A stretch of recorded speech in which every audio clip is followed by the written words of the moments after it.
Hey there, today we're going to look at how to create X account. So let's get started.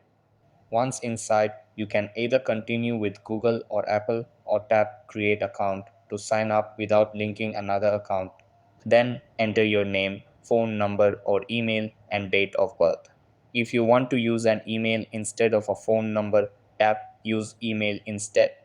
After that, a verification code will be sent to your email. Open your inbox, find the code, and enter it in the app. Next, set a password with at least 8 characters. Click the eye icon to double check the password you've typed. Then tap sign up. After that, choose a profile picture by tapping the plus icon. You can take a photo, choose one from your library, or skip and add it later. Now choose a unique username. This is how others will find you on X, so pick one that suits you. After that, tap Next. The app may ask for permission to access your contacts tab. Don't allow if you prefer to skip that. You can also get more specific by choosing items like investing, Elon Musk, or NFTs. Tap Next to continue.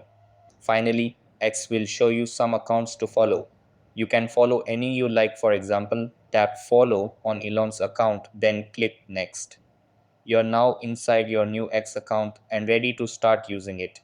And that wraps it up. Appreciate you watching. See you in the next.